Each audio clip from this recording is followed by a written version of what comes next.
안녕하세요. 사연에 빠지다의 DJ 민영입니다.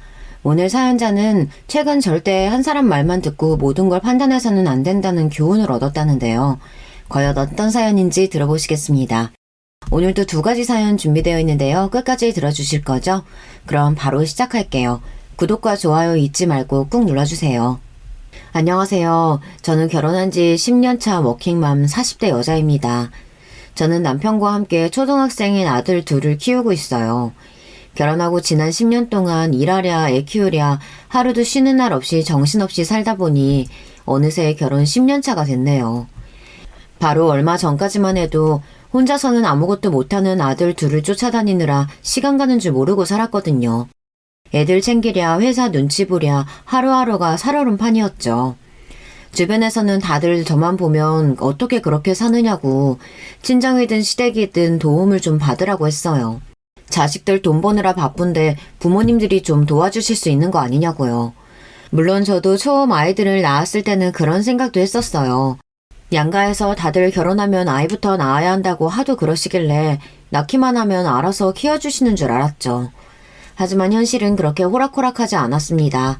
임신 소식을 알려드렸을 때야 당연히 다들 좋아하셨지만 막상 아이가 태어날 때가 되니 다들 관심이 없으시더라고요. 그럴만한 게 우리 집은 양가 다 애를 키워주실 형편이 안 돼요. 친정 부모님은 식당을 하시다 보니 아예 여유가 없으셨고 시댁은 당시에 시아버지께서 건강이 좋지 않아 온 식구가 시아버지에게 매달리고 있을 때였습니다. 시부모님은 원래 지방에서 오래 사셨어요. 결혼 전 시댁에 인사를 갔을 때 저는 태어나서 그렇게 오래된 집은 처음 보았습니다. 남편 말로는 남편 할아버지께서 아주 어릴 때부터 그 집에 살았다고 하니 100년도 더 된 집이었죠. 남편이랑 아주버님은 어린 시절 내내 그 집에서 살다가 대학을 서울로 올라오면서부터 서울에서 산 거라고 알고 있었습니다. 시부모님은 그 집에 사시면서 평생 농사만 지으셨고요. 그러던 중 사고가 있었습니다.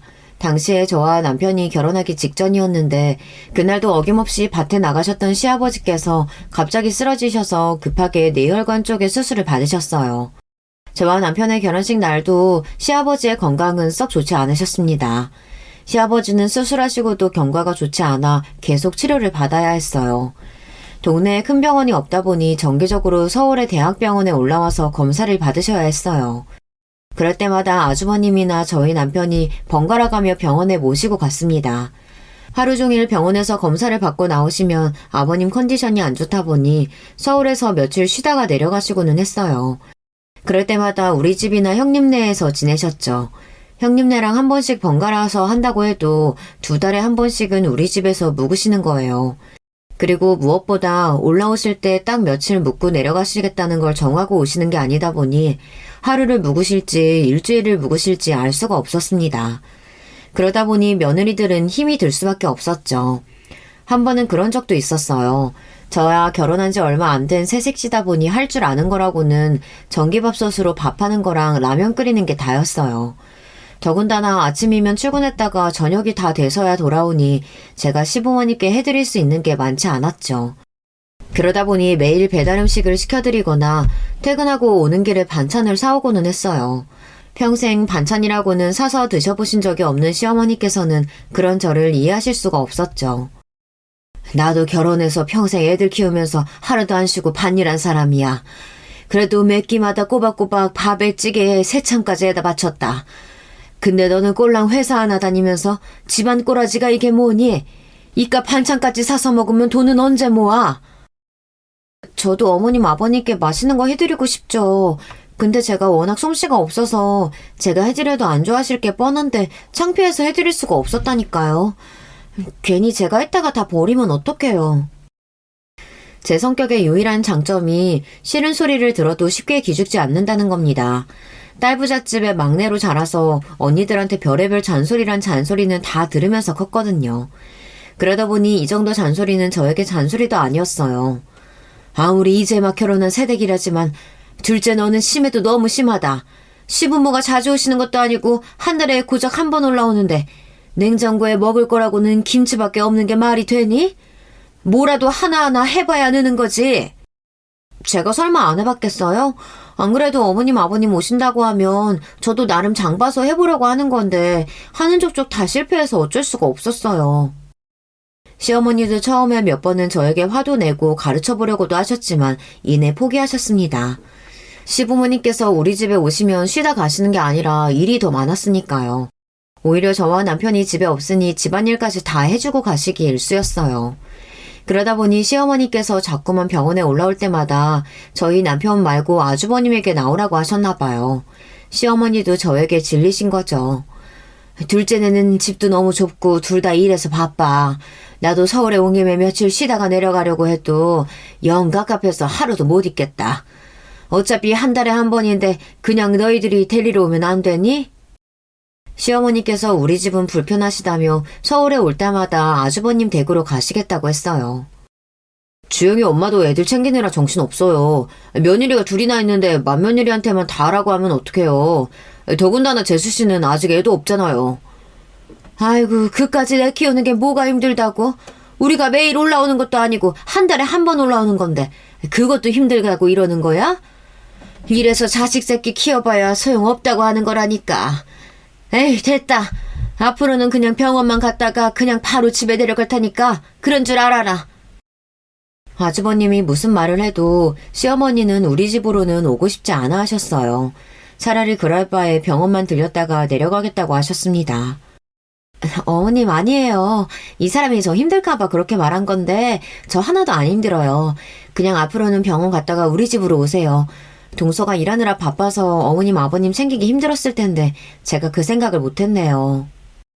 시어머니의 언상이 높아지자 옆에 있던 형님이 민망했는지 아주머님 핸드폰을 빼서 받으셨답니다. 그러고는 시어머니께 괜찮으니 형님 댁으로 오라고 하셨나 봐요. 저야 시부모님이 안 오셔서 한결 편해졌지만 문제는 형님이셨습니다. 시어머니께서 서울에 오면 무조건 형님네 집으로 가겠다고 하시니 형님이 너무 힘드실 게 뻔하잖아요. 제가 생각해도 형님 입장에는 제가 한 짓이 너무 얄밉게 보일 것 같아 형님에게 연락도 먼저 드리고 같이 밥도 먹었어요. 그런데 형님은 제가 본 사람 중에 제일 좋은 사람인 것 같아요.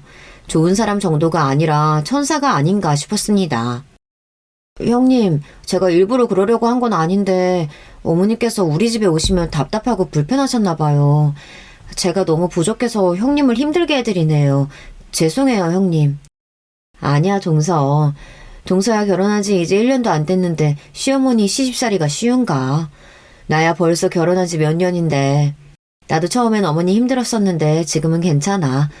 지금은 아버님 건강이 더 우선이지. 그 순간 저는 하마터면 형님을 꼭 안아드릴 뻔했습니다. 그 정도로 형님은 가슴이 따뜻한 사람이라는 느낌이 들었어요. 제가 많이 부족하지만 필요한 일 있으시면 꼭 저한테 이야기해 주세요. 제가 무슨 일이 있어도 형님에게 도움되는 동서가 될게요. 그때 제가 결혼한 지 얼마 안 돼서 너무 뭘 모르기도 했고 마냥 형님이 너무 멋있고 존경스러워 보여 형님에게 도움이 되는 동서가 되고 싶었습니다. 하지만 그 이후에 저도 아이들이 생겨버려서 더 정신이 없어졌어요. 어쩌다 보니 말만 번지르르하게 한 꼴이 됐습니다. 그로부터 얼마 뒤 시댁에는 더한 일이 생겼어요. 시아버지께서 갑자기 또 쓰러지셨는데 병원으로 이송 중에 돌아가시게 됐습니다. 그때의 충격으로 가족들 모두가 많이 힘들어했어요. 특히나 시어머니는 장례식장에서 조문객들을 맞이하기 힘들 정도로 힘들어하셨어요. 시아버지께서 돌아가신 뒤 많은 변화가 생겼습니다. 장례를 다 치르고 시어머니를 시골에 모셔다 드리고 올라왔어요. 그런데 며칠 뒤 시어머니께서 아들들에게 전화를 하셨습니다. 나 혼자서는 무섭고 외로워서 절대 이 집에서 못 살겠다. 나도 서울에 올라가서 살고 싶어. 물론 시어머니의 마음을 이해하지 못하는 건 아니에요. 남편 죽고 자식이라고 아들 둘뿐인데 모두 다 멀리 떨어져서 가정을 이루고 살고 있으니 오래된 시골집에 혼자 있다 보면 세상에 덜렁 혼자 남겨진 느낌을 받으셨을 것 같아요. 하지만 서울에 올라오시는 건 다른 문제입니다. 서울에 살아본 적도 없으신 분이 덜렁 집을 구해 혼자 사시게 할 수도 없는 노릇이잖아요. 아주버님이나 남편이나 누구 하나 선뜻 어떻게 해야 할지 말도 못 꺼내고 있었어요. 아무래도 마누라들 눈치가 보이니까요. 그러던 중 시어머니께서 또 말도 안 되는 일을 벌이셨습니다. 연락도 없이 혼자 서울에 올라오셨어요.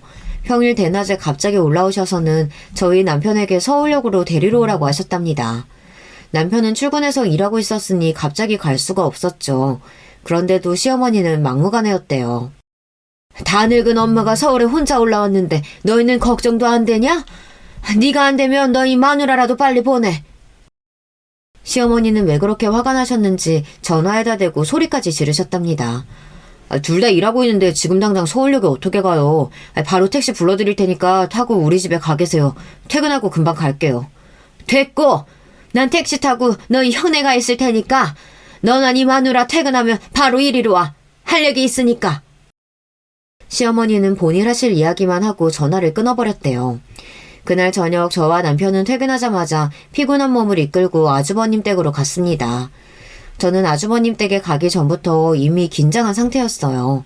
시어머니께서 또 무슨 소리를 하려고 부르신 건가 무서워서요. 그런데 역시 시어머니께서는 보통이 아니신 분이었습니다. 내가 오늘 서울까지 올라온 이유는 너희가 알아둬야 할 게 있어서야. 나 시골에 있는 집이랑 땅 다 내놨으니까 그런 줄 알라고. 시어머니의 말씀에 그 자리에 있던 사람들 모두가 놀랐습니다. 그리고 누구도 선뜻 말을 꺼내지 못했어요. 둘째네한테는 미안하지만 집이랑 땅 판 거 큰아들 줄 테니까 그런 줄 알아. 대신에 앞으로 큰애 너희가 나 모시고 살아야지. 그러니까 둘째 너희는 서운해하지 말아라. 엄마, 그런 중요한 일을 우리랑 상의도 안 하고 혼자 결정하면 어떡해. 그리고 지금 우리 집에 방도 없는데 엄마가 어디 들어와서 살겠다는 거야. 시어머니가 하신 모든 말은 다 본인이 마음대로 결정하신 일이었어요. 자식들과는 일절 한마디 상의를 안 하시고 말이죠. 그래서 내가 가진 재산 다 너희한테 준다잖아. 집이랑 땅 팔리면 더 큰 집으로 이사 가면 되지. 그거 몇 푼이나 한다고 그거 팔아서 서울에서 이사를 해. 이사 비용이 더 들겠다. 시어머니의 폭탄 발언에 집안 분위기는 삽시간에 미묘해졌습니다. 저희 남편은 무슨 말도 할 수가 없었고 형님은 가만히 입을 다물고 계셨어요. 아주버님은 형님 눈치 보느라 어쩔 줄 몰라 하셨고요. 정작 이 분위기를 만드신 시어머니께서는 당당하셨습니다. 그래서 이 나이에 몸도 성치 않는 노인네더러 병원도 없는 그 깡시골에서 혼자 살라는 거야? 너희들이 그러고도 자식이야? 아이고 여보, 왜 그렇게 빨리 가서 사람을 이런 꼴을 당하게 만들어요? 저는 순간 시어머니의 반응에 놀라 눈이 휘둥그레졌습니다. 바로 조금 전까지 눈에 불을 켜고 모셔라 마라 하시던 분이 갑자기 바닥에 주저앉아 땅을 치며 우는 신용을 하셨어요. 저는 그 모습에 온몸에 소름이 다 돋았는데 바로 옆에 있던 남편은 시어머니의 행동에 놀랐는지 곧장 옆으로 다가가 시어머니를 부축했습니다. 엄마, 우리도 갑작스러우니까 놀라서 그렇지. 그러게 좀 미리 언지를 좀 해주시지 그랬어. 오늘은 시간도 늦었고 피곤하니까 우리 집에서 한숨 주무시고 내일 다시 이야기하자. 우리도 상의를 좀 해봐야지. 남편은 애써 분위기를 바꿔보려고 했지만 소용없었습니다. 남편의 말에도 시어머니는 버럭 소리를 지르셨어요. 됐어! 내가 너희 집에 왜 가? 난 너희 집 말고 큰아들 집에 있을 거니까 그런 줄 알아. 조금 전까지 눈물까지 흘리는 신음을 하시더니 금방 또 인상을 팍 쓰시면서 몸까지 획 돌려버리셨어요. 그러고는 그 자리에서 꼼짝도 안 하셨습니다. 서방님 동서, 괜찮으니까 그만 돌아가 봐. 내일 출근들 하려면 피곤하겠다. 저 같았으면 시어머니의 막무가내 행동에 당황해서 말도 나오지 않았을 텐데 형님은 그런 와중에도 침착하게 저와 남편을 다독이고 돌려보냈습니다. 형님의 그런 모습까지 보고 나니 저는 집에 오는 내내 마음이 더 안 좋더라고요. 아무리 생각해도 시어머니께서 너무한다고 생각했어요. 연세도 들고 혼자 되셨으니 자식들하고 살고 싶기도 하시겠죠. 하지만 며느리는 본인 자식이 아니잖아요. 엄연히 형님도 귀한 집 자식인데 상의 한마디 없이 자기 마음대로 하시려고 하는 모습이 좋지 않게 보였습니다. 더군다나 저와 남편이 집에 가려고 나올 때 시어머니께서 하신 이야기가 있었는데 그게 자꾸만 마음에 걸렸어요. 아유, 소리 질렀더니만 배가 다 고프네. 큰애야, 나 배고프니까 김치전이라도 한 장 부쳐봐라. 저녁도 제대로 못 드셔서 그런가 봐요. 잠깐만 계세요. 금방 해드릴게요. 같은 며느리로서 저도 이런 소리까지 하고 싶진 않았지만 형님이 좀 답답하게 느껴졌습니다. 아무리 생각해도 시어머니는 염치가 없어도 너무 없는 것 같아요. 사실 저나 형님이나 결혼할 때 시부모님께 받은 거라고는 금가락지 하나 없어요. 물론 자식들 결혼할 때 부모가 다 도와줄 수 있는 건 아니죠. 하지만 그 정도가 심해도 너무 심했거든요.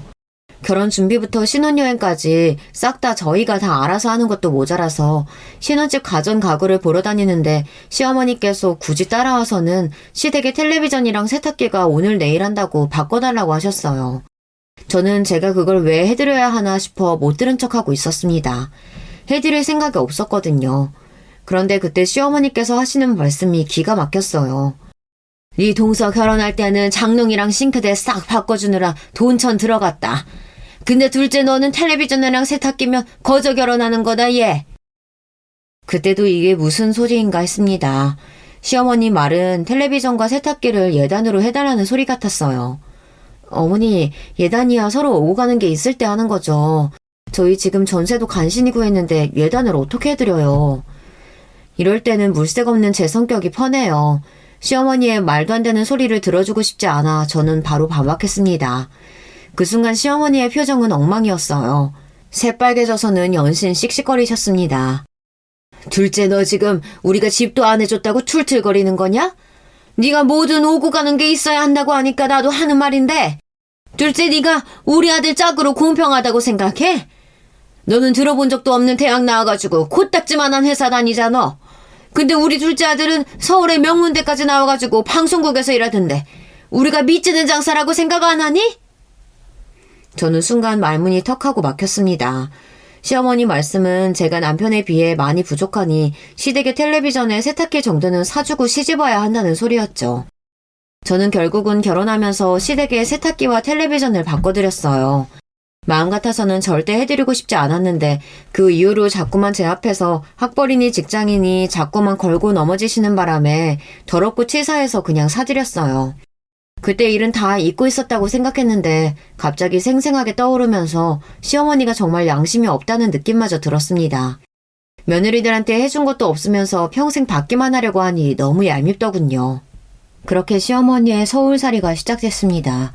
사실 저야 가끔 형님네 가서 얼굴이나 비추고 용돈이나 좀 드리면 되는 정도였지만 가끔 봐도 형님이 너무 힘드실 것 같았어요. 형님네 살기 시작하고 나서 시어머니는 정말 꼼짝도 안 하시는 것 같더라고요. 집에서 편하게 형님이 해주시는 식사를 하시면서 집안일도 하나도 안 하셨어요. 거기다가 어떨 때 보면 꼭 형님을 하인 부리듯 하신다니까요. 한 번은 그런 적이 있었어요. 저희 둘째가 태어나고 얼마 되지 않았을 때예요. 제가 육아휴직을 받게 돼서 3개월 정도 집에 있었습니다. 사실 말이 3개월이지 애 키우다 보면 3개월이 금방이에요. 저는 주변에 영유아 어린이집을 알아보러 다니느라 정신이 없었습니다. 그런데 시어머니는 제가 육아휴직이니 집에서 노는 줄 아셨어요. 툭하면 전화해서 집에서 놀면서 코빼기도 안 비춘다고 뭐라고 했습니다. 애 낳은 지가 언젠데 둘째 너는 시어머니한테 애도 보여주라 안 오냐? 날도 선선한데 매일 애 핑계대고 집에만 있지 말고 운동할 겸 집으로 와. 태어난 지 한 달 간 넘은 신생아를 데리고 외출한다는 게 쉬운 일이 아니잖아요. 그런데도 시어머니는 꼭 저에게 애를 데리고 오라고 하셨어요. 아직 애가 어려서 데리고 외출하기가 힘들어요. 아기 보고 싶으시면 어머님이 한번 집에 놀러 오세요. 제가 맛있는 거 사드릴게요. 아유, 나는 너희 집 좁아 터져서 가고 싶지도 않아. 근데 너희는 둘이 벌면서 도대체 집은 언제 사니? 하긴 그렇게 매일 사 먹기만 하니 돈을 모을 수가 없지. 시어머니는 꼭 말을 해도 저런 식으로 합니다. 일생 도와주신 것도 없으면서 잔소리만 하셨어요. 마음 같아서는 애고 뭐고 보여드리고 싶지도 않았지만 어디 며느리가 그럴 수 있나요? 까라면 까야죠. 할 수 없이 저는 하루 마음을 먹고 큰애를 어린이집에 보내고 둘째만 데리고 형님네에 갔습니다. 택시를 타고 갔는데 택시 안에서 아이가 울고불고 난리를 쳐서 형님네 도착했을 때 이미 녹초가 되어 있었어요. 그런데 시어머니는 제 모습을 보고 굳이 안 해도 될 말씀을 하셨어요. 아이고 애 둘 낳았다고 둘째 얘 몰골 좀 봐라. 집에서 팽팽 놀면서 네가 그런 꼴 하고 있으면 남편이 집에 들어오고 싶겠니? 젊은 애가 운동 좀 하고 화장도 좀 하고 다녀야지. 안 그래도 둘째 임신했을 때 찐살이 안 빠져서 스트레스를 받고 있는데 시어머니까지 밉살스러운 소리를 하시니 기분이 팍 상하더군요. 그래서 저도 모르게 말이 밉게 나갔어요. 어머니가 애들 키울 때랑 지금이랑 같은 줄 아세요? 저 혼자 애 둘 키우느라 힘들어 죽겠어요. 제 몰골 걱정되시면 집에서 팽팽 노시는 어머님이 집에 와서 애 좀 봐주시지 그러세요. 저도 결혼하고 연차가 쌓이기는 했는지 시어머니의 말에 말대꾸도 하게 되더군요. 제 말에 시어머니 눈이 휘둥그레지시더니 입에서 침까지 튈 정도로 소리를 지르셨어요. 어머, 얘 말하는 것 좀 봐? 네 동서는 애 둘 낳고도 아가씨처럼 얼마나 예뻤는데 지금도 봐라. 누가 전업주부라고 생각하겠니? 매일 제 앞에서 형님이 말이 없어서 속으로 무슨 생각을 하시는지 모르겠다고 하시더니만 제가 말대꾸 좀 했다고 바로 제 앞에서 형님 칭찬을 하시더라고요. 아이고, 이제 한 달 넘었는데 데리고 오느라 너무 힘들었겠다. 복직도 얼마 안 남았는데 이 어린 거 두고 나가려면 얼마나 속상해. 그래도 형님이 있어서 참 다행입니다. 시어머니랑 이야기를 하다 보면 우라통이 나다가도 형님이랑 이야기를 나누다 보면 마음이 편해졌어요. 형님은 오느라 고생했다면서 아기는 본인이 봐줄 테니 좀 들어가서 자라고 하셨어요. 그럴 때 보면 형님은 꼭 친정언니 같아요. 형님도 시어머니랑 사느라 힘드실 텐데도 항상 저를 챙겨주셨어요. 같은 며느리인데 본인만 시어머니를 감당하시느라 제가 원망스러울 만도 하신단 말이죠. 그런데 그때 시어머니는 또 말로 분위기를 흐리셨습니다. 그러니까 큰애 너는 좋은 남편 만난 줄 알아. 네 남편이 돈 잘 버니까 너는 둘째처럼 저런 걱정 없이 집에서 편하게 애들 키우잖아. 살다 별소리를 다 듣습니다. 아무리 생각이 없어도 그렇지 세상에 며느리들 앞에서 저런 소리를 하시는 시어머니가 어디 있답니까? 저는 기가 막혀서 한 소리 하고 싶어서 입이 간질거리는데 형님이 말리시는 바람에 말을 하지 못했어요. 저야 남편 잘 만났죠. 동서는 둘째 어린이집은 구했어? 형님이 애써 말을 돌리시면서 제게 눈을 찡긋하시더라고요. 아무리 봐도 형님은 시어머니에게 너무 과분한 며느리입니다. 내 아들 덕에 잘 먹고 찬 사연 줄 알면 나한테 더 잘해. 아휴, 오늘은 애 때문에 정신이 없어서 그런가 고기가 땡기네. 근데 너는 나가서 소고기 좀 사와라. 오는 길에 어제 맡긴 내 바지도 좀 챙겨오고. 볼 때마다 느끼는 거지만 시어머니는 참 뻔뻔해요. 10년 가까이를 며느리한테 붙어서 살면서 어떻게 매일 저렇게 당당할 수가 있는지 모르겠어요. 우리 어머님 소고기 드시고 싶으시구나. 나가서 금방 사올게요. 동서도 밥 먹고 가. 내가 맛있게 금방 해줄게. 시어머니도 시어머니지만 형님도 형님이에요. 매일 웃고는 있지만 분명 힘드실 게 뻔합니다. 그런데도 싫은 내색 한 번 안 하고 시어머니와 잘 지내시는 걸 보면 신기합니다. 저 같으면 매일 말로 천냥빚을 지는 스타일인 시어머니랑 상종도 하기 싫을 것 같은데 말이죠. 사실 저야 할 말이 없어요. 그런 형님 덕분에 제가 편하게 사는 거니까요. 저는 형님에게 항상 죄송하고 미안하다가도 죽어도 저는 시어머니를 모시고 살 수 없으니 쥐 죽은 듯 형님이 당하시는 걸 지켜볼 수밖에 없었습니다. 그런데 얼마 전부터 시어머니에게 자꾸만 연락이 와요. 특별한 용건이 있어서 전화하신 거면 모르겠는데 출근해서 한창 바쁜 시간에 자꾸 전화해서 당신이 하고 싶은 말만 한참을 하다가 전화를 끊었습니다. 저도 처음엔 시어머니께서 연세가 많으시다 보니 이래저래 적적해서 연락하나 보다 했는데 그 횟수가 잦아지니 저도 매일 받아주기엔 힘들더라고요. 시어머니께서 시도 때도 없이 아무 때나 전화해서 대부분 하시는 말이라고는 먹는 얘기 아니면 형님 욕이었어요. 매일 뭐가 그렇게 드시고 싶으신 게 많으신지 먹고 싶은 게 머릿속에 떠오르기만 하면 전화해서 먹고 싶다고 하셨어요. 나 지금 집에 혼자 있는데 그때 둘째 너희 집에서 먹었던 피자가 너무 먹고 싶은 거 있지? 나 그것 좀 시켜줄래? 저도 마음 같아서는 어머니 먹고 싶은 거 다 시켜드리고 싶죠. 근데 저번에 형님이 그러시는데 어머님 위에 염증이 너무 많아서 약 드신다면서요. 의사가 밀가루랑 설탕 조심해야 한다고 해서 형님이 매일 반찬 신경 쓰시는 것 같던데 피자 드셔도 괜찮으시겠어요? 시어머니께서 워낙 식탐이 좀 있으세요. 몸집도 크고 덩치도 있으신 분인데 먹는 거를 조절 못해서 병원만 갔다 하면 의사 선생님께 혼나고 옵니다. 드시는 약도 많아요. 위장약에 고혈압, 당뇨약까지 드십니다. 그러다 보니 형님께서 시어머니 드시는 음식에 엄청 신경을 쓰세요. 형님이 얼마나 노력하시는지 제가 잘 아는데 형님이 안 계실 때마다 피자니 치킨이니 시켜달라고 하는 시어머니에게 제가 멋대로 자주 시켜드릴 수는 없었어요. 네 동서는 내가 그냥 먹는 게 다 아까워서 그러는 거야. 나 진짜 배고파 죽겠는데 둘째 너까지 이럴래? 그냥 좀 시켜줘. 시어머니의 고집을 누가 이기겠어요. 안 시키면 일하는 내내 핸드폰에 불이 날 것 같아 안 시켜드릴 수가 없었습니다. 어머님, 이번만 시켜드리는 거예요. 당분간은 형님이 해주시는 대로 드세요. 안 그러면 정말 위에 안 좋아요. 알았어. 고작 피자 한 판 가지고 생색은. 우리 시어머니지만 정말 철이 없으세요. 어린애도 아니고 왜 그렇게 먹는 거에 집착하시는지 모르겠습니다. 그러던 어느 날이었어요. 일이 많아 안 그래도 바빠 죽겠는데 시어머니에게 또 전화가 왔습니다.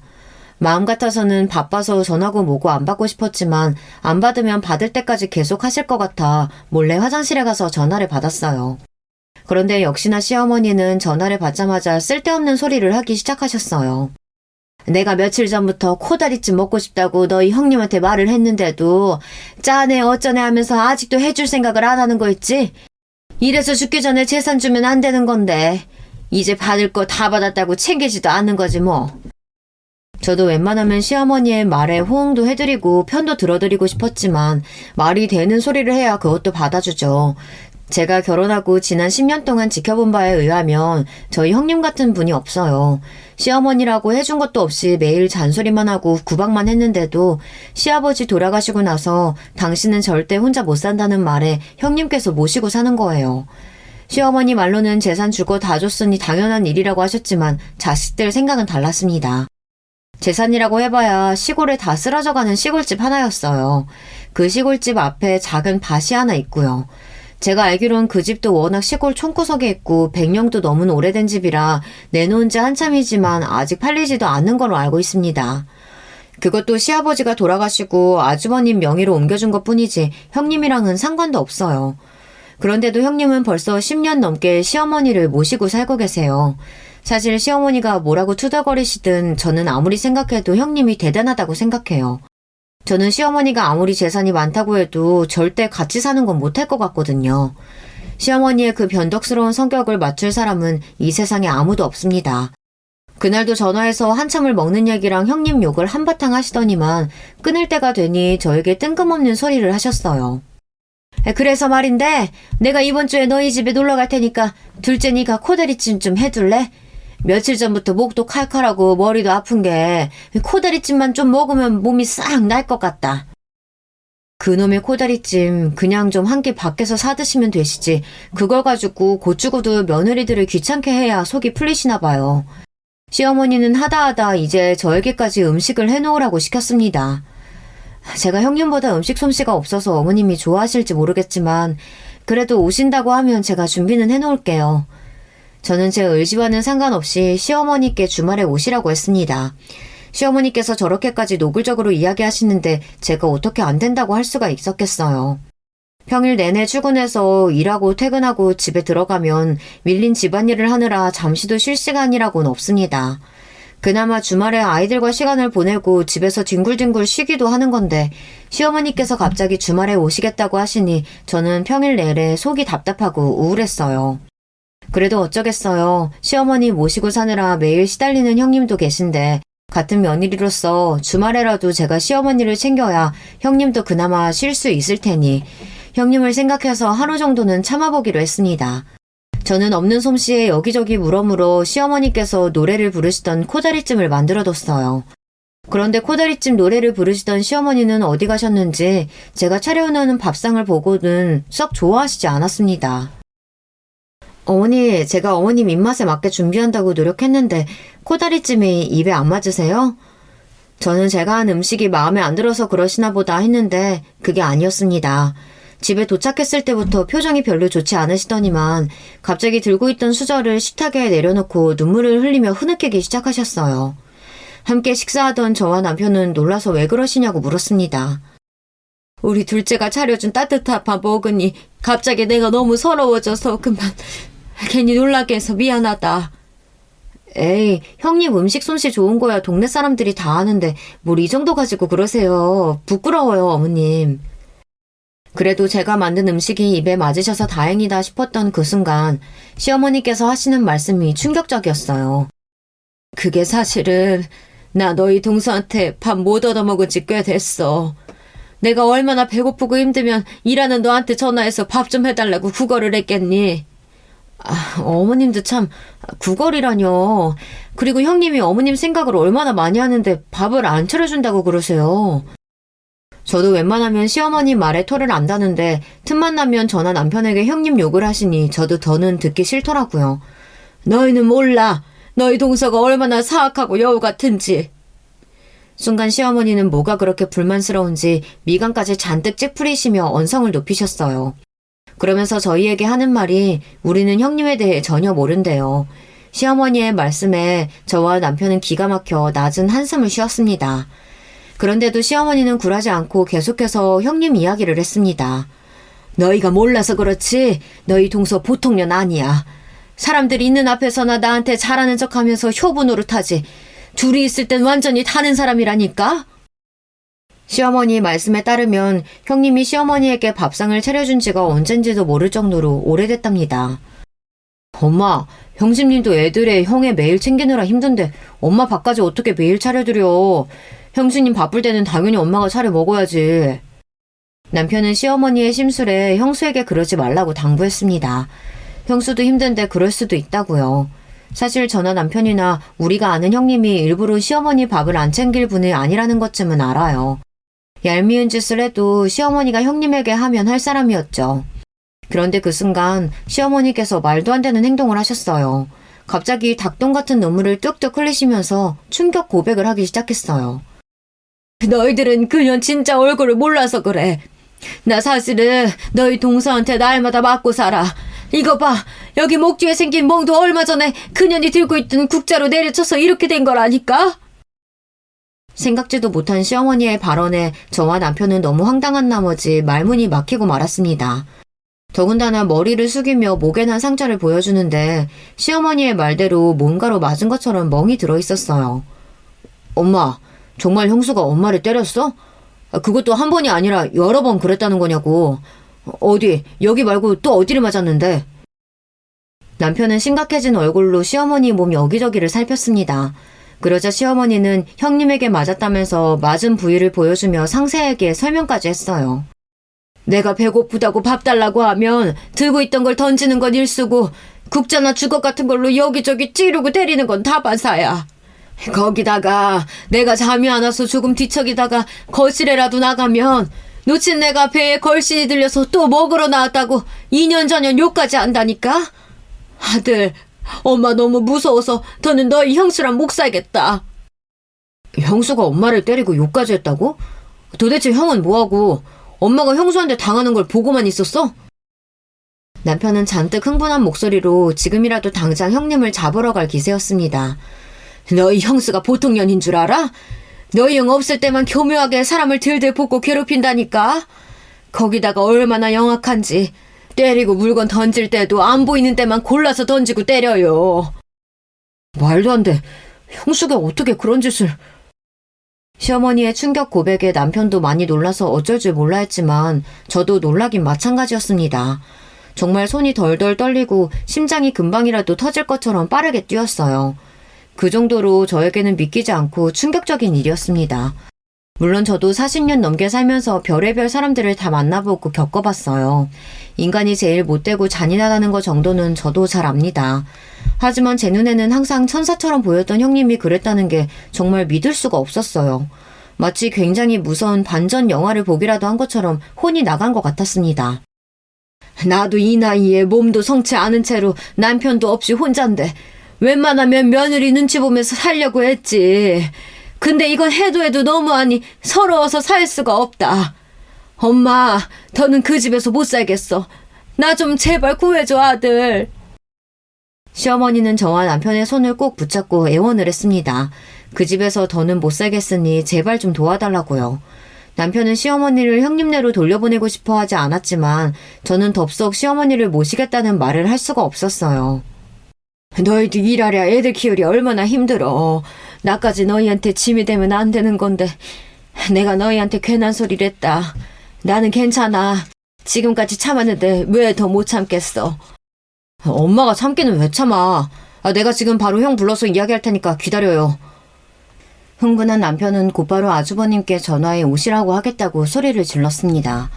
그런데 그 순간 어머님은 더 흐느끼시면서 남편의 손을 붙잡았어요. 네 형한테 말하면 절대 안 돼. 네 형 몸도 성치 않은데 이런 이야기 들었다가 쓰러지기라도 하면 어떡해. 그러다가 네 형수랑 이혼까지 하겠다고 하면 아휴, 나 때문에 네 형 혼자 늙어 죽는 꼴은 어떻게 보니. 얼마 전에 아주버님께서 일하시다가 갑자기 쓰러지신 적이 있었어요. 다행히 금방 회복되셨지만 병원에서 뇌 질환 증세가 있으니 절대 무리해서는 안 된다고 했습니다. 시아버지도 같은 질환으로 돌아가셨으니 어머님이 걱정하실 만했죠. 아주버님이 이 일을 알게 되면 흥분해서 당장 형님이랑 이혼하겠다고 난리를 칠 거라면서 그것만은 안 된다며 아주버님께 알리는 걸 말리셨습니다. 우선은 알겠어요. 나도 이 사람이랑 생각 좀 해볼 테니까 오늘은 돌아가 계세요. 제가 금방 연락드릴게요. 그리고 혹시나 그전에라도 무슨 일 생기면 저한테 바로 전화하셔야 돼요. 가만히 당하고만 있지 마시고요. 남편은 불안한 마음을 애써 감추며 시어머니를 형님네 댁에 모셔다 드리고 왔습니다. 그러고는 그날 밤새 뒤척이느라 한숨도 못 자는 것 같았어요. 그럴만했죠. 자기 어머니가 새파랗게 젊은 며느리한테 맞았다는데 어떻게 참을 수가 있겠어요. 그 모습을 보는데 저도 마음이 좋지 않아 걱정됐습니다. 생각할수록 속이 상했어요. 물론 세상에 시어머니 좋아하는 며느리야 없어요. 하지만 아무리 그래도 시어머니께서 늙고 병들어 며느리 신세를 지고 있다고 해서 며느리에게 내내 당해도 되는 건 절대 아닙니다. 그날 이후 남편뿐만 아니라 저도 마음이 쓰여 손에 아무것도 잡히질 않았어요. 회사에 가도 온통 시어머니의 모습이 아른거렸습니다. 저는 아무래도 이대로는 안 될 것 같아 남편에게 연락했어요. 여보, 이대로는 안 되겠어. 우리가 어머님, 형님 댁에서 모시고 나오자. 저도 그 순간에 어떻게 그런 생각이 들었는지 모르겠어요. 제 인생에 절대 시어머니를 모시고 사는 일은 없을 줄 알았는데 도저히 안 되겠더군요. 아무리 시어머니가 불편하고 싫어도 제가 사랑하는 남편의 어머니인데 며느리에게 맞고 사는 꼴을 보고도 그냥 넘어갈 수는 없었어요. 더군다나 형님도 그 힘든 걸 10년 가까이 버티신 거잖아요. 어쩌면 이제 내 차례인지도 모르겠다 싶었습니다. 제 말에 남편은 울먹거리기까지 하더니 연신 고맙다고 했습니다. 난 당신 없었으면 어떻게 살았을까? 고마워 여보. 앞으로 남은 생 여보한테 평생 충성하면서 살게. 남편에게 이빠른 소리나 듣겠다고 한 소리는 아니었지만 그래도 나쁘지는 않았습니다. 저와 남편은 더는 시간을 지체하면 안 될 것 같아 둘 다 회사에 반차까지 내고 그 길로 아주버님 댁으로 향했어요.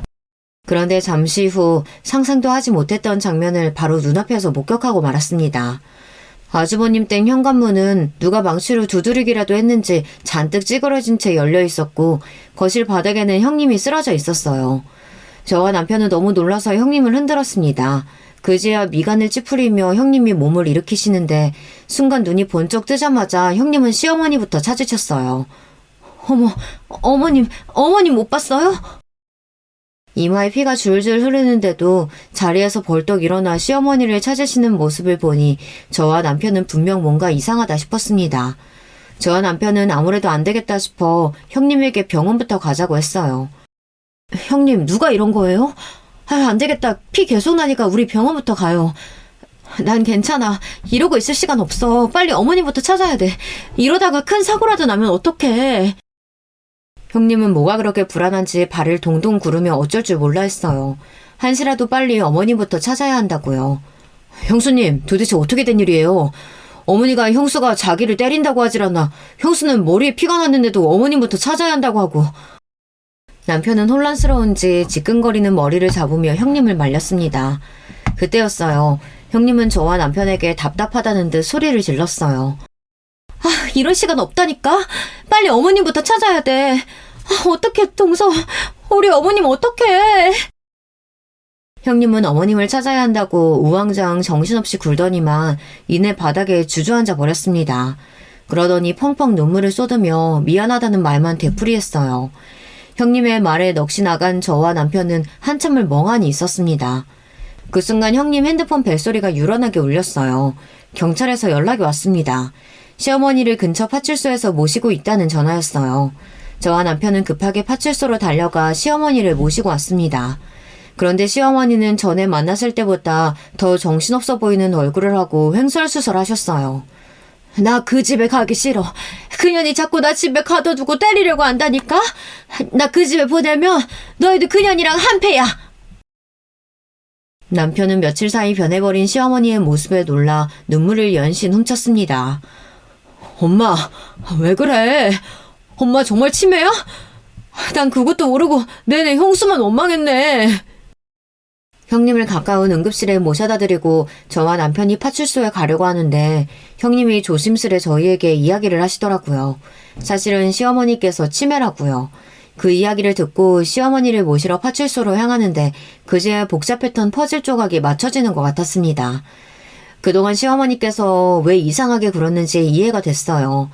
그날 밤 시어머니를 씻겨서 재우고 저와 남편 형님과 아주버님은 모두 다 거실에 앉아 지금까지 있었던 일을 정리했습니다. 알고 보니 형님과 아주버님도 시어머니께서 치매 증상이 있다는 걸 안 지 얼마 되지 않았답니다. 언제부턴가 시어머니께서 자꾸만 형님에게 욕을 하는 건 물론이고 여기저기 이간질을 하고 다니셨대요. 시작은 아주버님께였습니다. 퇴근하고 아주버님이 집에 오시면 따로 방으로 데리고 들어가 낮에 형님이 자꾸만 밥을 안 주고 시어머니에게 욕을 한다고 거짓말을 했대요. 평소 형님의 성품을 알고 계신 아주버님은 시어머니의 말을 믿지 않은 거죠. 그러자 시어머니는 밖으로 나가 형님을 욕하기 시작했답니다. 동네 슈퍼 사장님이나 자주 가는 식당 아줌마 같은 주변 사람들에게 형님이 밥을 안 주고 아주버님이 없을 때 때린다고 한 거예요. 삽시간에 동네에 소문이 퍼져 졸지에 형님은 시어머니를 때리는 못된 며느리가 되고 말았습니다. 심지어 근처 파출소에 신고가 들어가 집에 경찰까지 온 적이 있었대요. 그날 형님은 시어머니와 함께 산 지 10년 만에 처음으로 대판 싸웠답니다. 어머님, 도대체 왜 그러시는 거예요? 제가 언제 어머님 밥을 안 차려주고 때리길 했어요. 밖에 나가서 그런 소리 하시면 어떡해요. 어머, 얘 좀 봐. 내가 나가서 무슨 소리를 하고 다녔다고 이래. 얘가 아주 생사람을 잡네 잡어. 시어머니가 그런 적 없다고 딱 잡았더니 형님은 확인할 방법이 없었답니다. 하지만 이미 동네에 일파만파 퍼진 소문은 잦아들 생각을 안 했어요. 아무래도 이대로 가만히 있으면 안 되겠다 싶으셨던 형님이 시어머니 모르게 집안에 CCTV를 설치했대요. 그리고 그날 형님은 지난 며칠간 녹화된 CCTV 영상을 저와 남편에게 보여줬습니다. 그런데 그 영상은 충격적이었어요. 낮에는 멀쩡히 식사도 하시고 외출도 하고 돌아온 시어머니께서 밤만 되면 혼자 거실로 나와 벽에 머리를 치고 자기 손으로 뺨이며 허벅지를 마구 때리고 있었습니다. 바닥에 주저앉아 펑펑 울기도 하고요. 그러다가 냉장고를 마구 뒤지고는 이내 방에 들어가셨습니다. 그뿐만이 아니었어요. 형님과 시어머니가 함께 있는 영상이 찍혀 있었는데 시어머니는 오히려 먼저 형님에게 화를 내다가 갑자기 달려들어서 형님 머리끄댕이를 잡았습니다. 전화해서야 어머니가 이상하시다는 걸 내가 느껴서 모시고 병원에 간 거야. 병원에서 조금이나마 치매 증상을 늦추는 약이 있다고 해서 타와서 먹이려고 하는데 어머니께서 약만 먹이려고 하면 아주 난리가 나. 약 안 먹겠다고 자꾸 도망 나가는 통에 힘들어서 며칠 못 나가게 했더니만 나 없는 사이에 프라이팬으로 너희 형수 머리를 치고 도망갔다지 뭐야. 그랬습니다. 시어머니는 몇 개월 전부터 치매 증상이 진행된 거였어요. 그래서 먹을 거에만 집착하고 여기저기 형님 욕을 하시는 것도 모자라 거짓말까지 하고 다닌 겁니다. 저희는 그런 줄도 모르고 형님을 정말 의심했어요. 죄송해요, 형님. 형님이랑 아주버님이 이렇게 고생하시는 줄도 모르고. 아니야. 동서도 일하랴 애들 키우랴 고생 많은데 괜한데 걱정까지 하게 했네. 역시나 형님은 천사가 맞았어요. 시어머니에게 프라이팬으로 머리를 맞고 나서도 시어머니 걱정을 그렇게 하시더니 그 와중에 제 걱정까지 하셨습니다. 시어머니의 증상에 대해 알게 된 자식들은 이대로 있을 수 없었습니다. 어떻게든 치매 증상을 늦추기 위해 부단히도 약을 먹이려고 노력했어요. 저와 남편은 근처 요양원을 알아보겠다고 했는데 형님은 괜찮다고 그냥 두라고 하셨습니다. 그래도 요즘은 약 잘 드셔서 그런지 말도 잘 듣고 소리도 안 질러. 앞으로도 어떻게 변하실지 모르겠지만 그때까지는 내가 모시고 있을게. 그러니까 동서는 걱정하지 마. 형님은 제발 힘들면 힘들다고 하세요. 그렇게 참기만 하시다가 형님이 먼저 병나요. 주말에는 저희가 모시고 갈 테니까 아주버님이랑 나들이도 하고 여행도 좀 다녀오세요. 본격적으로 약을 드시고 나서는 저만큼 소리를 지르거나 물건을 던지시지는 않아요. 언제 또 증상이 나빠져서 달라질 줄은 모르지만 그때까지는 형님네와 저희가 잘 보살펴 보기로 했습니다. 형님에 비하면 저나 남편이 하는 일은 미비하지만 그래도 많이 도우려고 노력하고 있어요. 그래도 이번 일을 통해 가족끼리 똘똘 뭉치게 되긴 했습니다. 그전까지는 먹고 사느라 바쁘다는 핑계로 항상 형님에게 뭐든 다 맡기고 나 몰라라 했었는데 이번 일로 가족이 얼마나 소중한지 아는 계기가 됐습니다. 저도 반성 많이 했어요. 앞으로도 힘든 일이야 많겠지만 그래도 가족들끼리 똘똘 뭉쳐 잘 이겨내다 보면 잘 해결할 수 있을 거라고 생각해요. 여러분께서도 우리 가족에게 힘내라고 응원의 메시지 댓글로 남겨주세요. 하나하나 다 읽고 힘내도록 하겠습니다. 지금까지 저희 가족 이야기 끝까지 들어주셔서 감사해요. 여러분의 가정에는 언제나 즐거운 일만 가득하시길 바라겠습니다. 여러분, 두 번째 사연 시작하기 전에 좋아요, 구독 꼭 눌러주실 거죠? 그럼 두 번째 사연 바로 시작합니다. 안녕하세요. 저는 지방에서 남편과 두 딸과 함께 행복하게 사는 40대 여성입니다. 제가 저를 이렇게 행복하게 산다고 표현하는 날이 올 줄은 몰랐는데 감회가 새롭습니다. 불과 몇 주 전만 해도 저는 제 인생이 행복하게 느껴질 줄 몰랐거든요. 하지만 요즘은 진짜 당당하게 말할 수 있습니다. 아주 행복하게 살고 있는데 이게 다 저희 남편 덕분이랍니다. 남편이 결혼 생활 내내 잘했을까요? 그건 절대 아니에요. 그러니 혹시 오늘 제 사연을 듣는 분 중 신혼이신 분들은 꼭 끝까지 들어주세요. 신혼이 아니더라도 남편이 속을 썩이는 분들이 계시면 집중해주세요. 저는 남편을 고등학교에서 만났습니다. 우리가 나고 자란 고향은 지방에서도 아주 외진 곳이에요. 지금도 인구가 10만이 채 되지 않는 아주 시골입니다. 지금 같은 21세기에 대형마트는 물론이고 영화관도 없거든요. 그러니 우리가 자랄 때는 어땠겠어요? 진짜 시골이라는 표현밖에 할 말이 없습니다. 사실 어린 시절을 생각하면 저는 한숨이 가장 먼저 나와요. 어릴 때 가난했던 사람이 많다는 건 저도 알고 있습니다. 그런데 저는 가난했는데 가정환경이 좋지도 않았어요. 만약 찢어지게 가난했어도 부모님 사이가 좋고 가족이 서로 의지했다면 버틸 수 있었을 것 같습니다. 그런데 전 그러지도 못했어요. 아버지는 술을 굉장히 좋아하던 분이셨습니다. 그래서 매일 술을 마셨는데 문제는 술주정이 아주 심하다는 거였어요. 제발 술 그만 마시라고. 내가 이거 어떻게 벌어온 돈인 줄 알아? 당신 진짜 왜 그러는 거야? 뭐? 지금 돈 번다고 유세 떠는 거야? 어? 그래, 나 백수다 어쩔래? 어? 그럼 집 나가든가. 매일 밤 잠들기 전에 제가 하던 일은 부부싸움하는 부모님의 목소리를 피해 동생의 귀를 막아주던 것이었어요. 저한텐 10살 차이가 나는 어린 동생이 있었거든요. 동생은 부모님이 싸우면 소리 없이 울곤 했습니다. 그 모습이 보기가 힘들어서 항상 동생을 안아줬죠. 이렇게 고통받던 어린 시절을 보냈는데 그 고통은 제가 중학생 때 더 심해졌어요. 왜냐하면 엄마가 집을 나갔기 때문입니다. 아버지는 술을 마시면 항상 엄마 보고 돈 버는 유세를 떨 거면 나가라고 했거든요. 그랬더니 엄마는 진짜 집을 나갔습니다. 사실 그전에도 엄마가 친정으로 도망갔을 때가 종종 있어요. 동생은 기억이 안 날 텐데 동생을 데리고 친정에 갔다가 일주일 혹은 한 달 뒤에 왔을 때가 있거든요. 그런데 이번엔 동생을 데리고 가지 않았더라고요. 그때 저는 직감적으로 느꼈습니다. 아, 이건 진짜 엄마가 평생 우리한테 다시 오지 않겠다고요. 엄마가 집을 나간 뒤로는 아버지의 술주정이 더 심해졌습니다. 너희도 너희 엄마처럼 집 나가버려. 어? 나가라고. 아가들아, 이리 와. 여기 와서 자. 오죽하면 옆집 살던 순애 할머니가 저와 동생 보고 집에서 자고 가라고 하셨죠. 얼마나 고마웠는지 모릅니다. 동생은 아버지의 저런 모습을 보고 자라서 그런지 발달이 좋지 않았어요. 어디 특별히 장애가 있던 건 아니었는데 행동이 매우 굼뜨고 느렸죠. 그래서 제가 더 신경이 쓰였습니다. 혹시라도 동생을 괴롭히는 사람이 있으면 안 되니까 항상 신경이 곤두서 있었어요. 미디어에서 보면 가난해도 공부를 잘하는 학생들이 꼭 있더라고요. 슬프게도 그건 저에게 해당 사항이 아니었습니다. 저는 백수로 항상 술만 마시는 아버지와 함께 살고 있었고 또 발달이 느리고 매우 소심한 동생까지 있었으니까요. 아버지는 수입이 없으니 하는 수 없이 밖에서 돈을 벌어오긴 했어요. 우리가 살던 곳이 공장이 매우 많았거든요. 그래서 거기 가서 일하긴 했는데 문제는 오래 일하지 못했죠. 성격이 매우 이상하다고 유명했거든요. 실제로 동료와 싸워서 경찰서도 자주 갔습니다. 그러니 공장 사장님들이 당연히 반기지 않았어요. 아니, 김씨 싸우는 것도 한두 번이지 우리가 언제까지 봐줘야 돼? 나도 그래서 저번에 내보냈잖아. 아이, 사람이 성실하거나 착하거나 그래야지 뭔.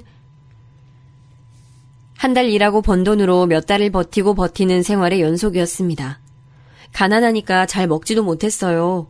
이렇게 가난한 생활을 하다 보니 저는 무조건 성인이 되면 지역을 뜰 생각을 하고 있었습니다. 언니는 성인 되면 무조건 이 집 나갈 거야. 그렇게 알고 있어. 너는? 당연히 너도 데리고 갈 거야. 그러니까 지금 힘들어도 참아. 그런데 원래 인생은 예상치 못한 날들의 연속이라고 하죠. 고등학교 때 남편을 만나게 되면서 제 인생 계획이 틀어지게 됐습니다. 남편은 운동부였고 굉장히 멋있었어요. 제가 돈이 없어서 학교에서 급식 도우미를 했거든요. 이걸 하면 급식을 무료로 먹을 수가 있어서요. 그걸 하면서 운동부라 급식을 빨리 먹는 남편과 친해지게 됐습니다. 은영아, 오늘도 나 밥 많이 주라. 이따 훈련할 때 배고플 것 같아. 여기 모자라면 더 말해. 너만 몰래 더 줄게. 남편은 운동부라 다른 반 친구들과 친하지 않았어요. 저도 불우한 가정환경 때문에 친구가 많지 않았죠. 그래서 그때부터 우리는 서로가 인생에서 가장 친한 친구였답니다. 그래도 남편이 있어서 고등학교 생활을 제대로 마칠 수 있었다고 생각할 정도로요.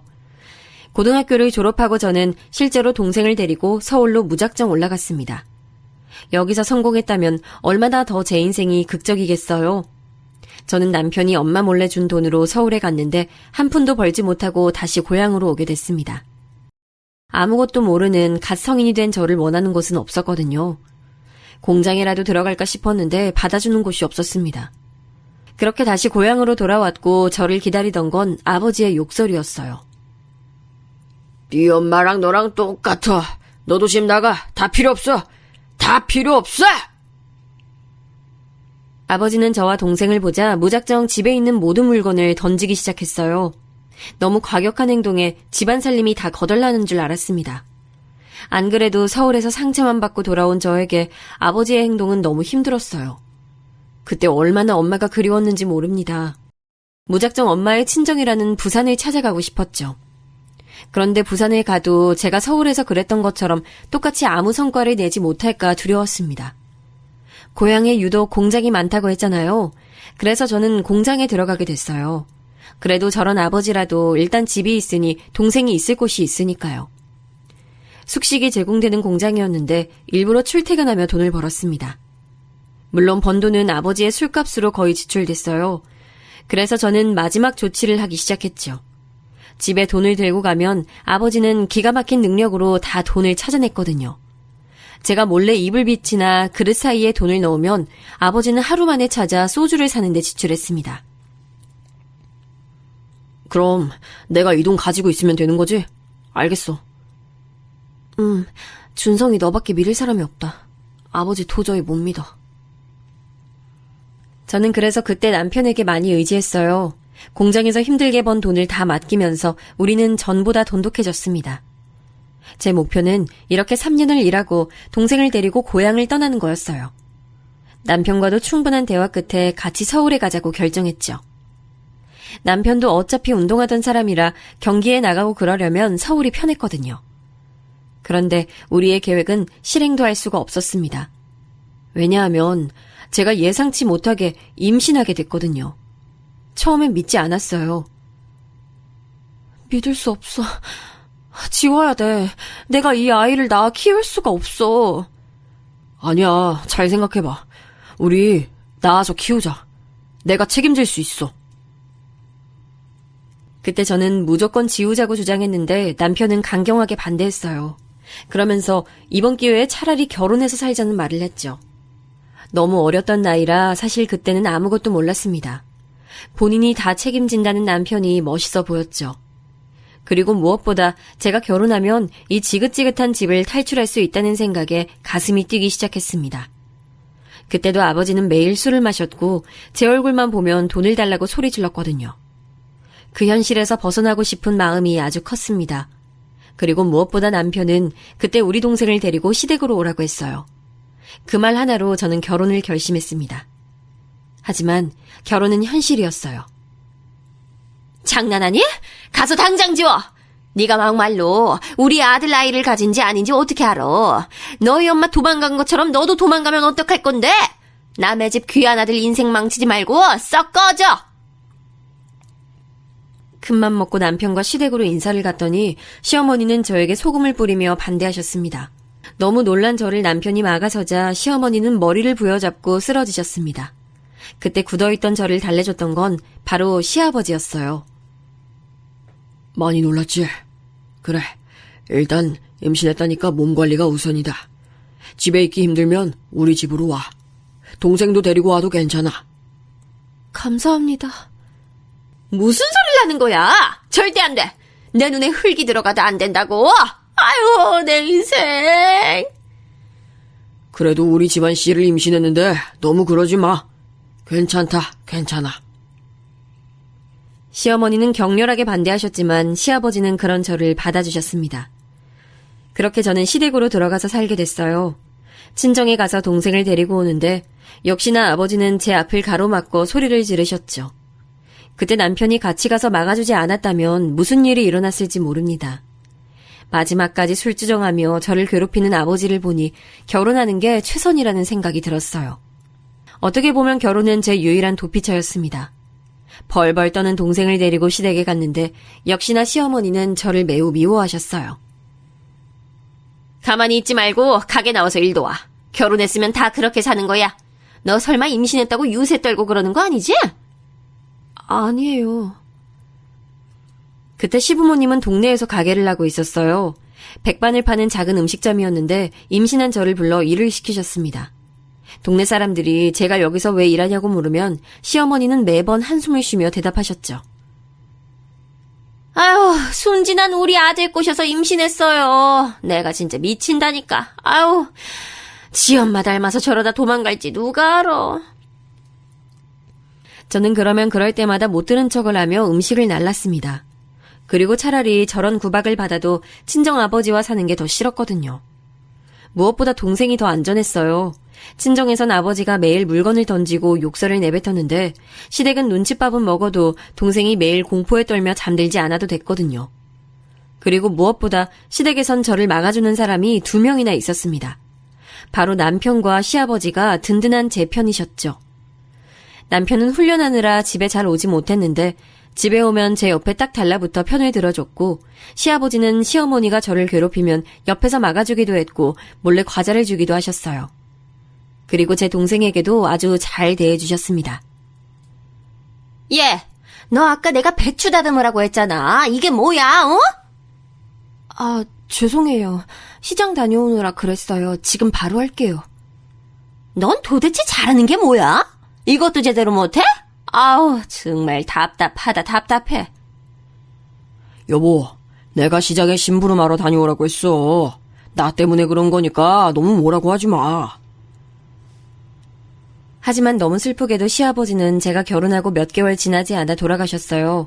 사실 이날의 기억이 제 인생에서 가장 슬프고 기억하고 싶지 않은 일이랍니다. 왜냐하면 시아버지는 저를 구하려다 돌아가셨어요. 제가 시어머니 부탁으로 급하게 시장에 가서 배추를 사서 오고 있었습니다. 하필이면 그때 날씨가 아주 무더운 여름이었어요. 무더운 여름이라 안 그래도 임신한 몸이라 더우니까 땀을 뻘뻘 흘리며 배추를 가지고 식당으로 가고 있었죠. 배추가 너무 커서 옮기는 게 힘들었어요. 그렇게 큰 배추를 들고 가게 앞에 다가갔는데 트럭이 저에게 다가오는 게 보였습니다. 너무 무서운 속도로 돌진해서 차마 피할 생각이 들지 않았어요. 운전대에 앉은 아저씨와 눈이 마주칠 정도로 가까운 거리였습니다. 그리고 이렇게 내 인생은 끝이구나 느꼈는데 바로 그때 은영아!